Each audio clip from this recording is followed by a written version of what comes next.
election cycle and alleged that coded language in political emails suggested the existence of a child trafficking network connected to political elites and Washington, D.C. restaurant. The claims were widely investigated and rejected by law enforcement and journalists, and the theory became particularly controversial after a man entered the restaurant with a rifle, believing he was rescuing children.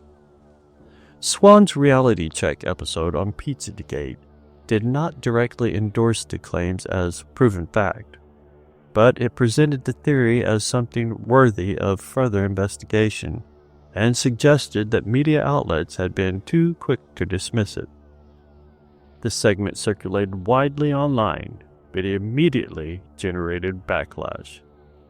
Critics argued that even discussing the theory in a news segment lent credibility to an unfounded claim. Shortly afterward, WGCL-TV suspended and ultimately parted ways with Swann. The station cited editorial concerns and internal review, though the exact details of the decision were never fully disclosed publicly. The incident effectively ended Swann's career in mainstream local television. Well, Pizzagate, it became a major story weeks ago when an armed man decided to investigate a D.C. area pizza place for himself. This man right here, he carried a rifle into a pizza parlor and then fired it at the floor. Media is telling you the entire story is a hoax or fake news. But what does that even mean?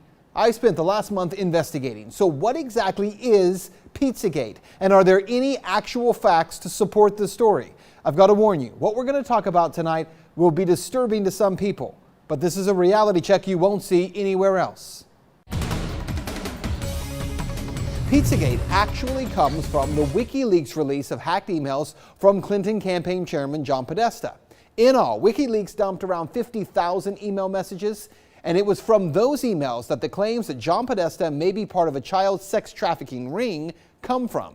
Now, to be clear, not one single email in the Podesta emails discusses child sex trafficking or pedophilia. That is a fact. But there are dozens of what seem to be strangely worded emails dealing with pizza and handkerchiefs.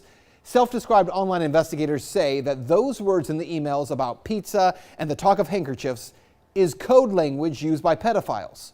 So how did a DC pizza parlor get pulled into the story? Well, again, read any mainstream report and they indicate that Comet Ping Pong Pizza was somehow linked to this fake story and has no relation to anyone involved. But the truth is that's not true either. What media is ignoring is that the Comet Ping Pong Pizza place is actually referenced in the Podesta emails at least a dozen or so times, and that the owner of that place, James Alfantis, is a friend of John Podesta. He was actually named, this is kind of strange, by GQ magazine as one of the top 50 most powerful people in Washington. Yes, we're talking about a pizza parlor owner. Now let's talk facts here. There is no solid evidence that Comet Ping Pong Pizza is being used to run a child sex trafficking ring.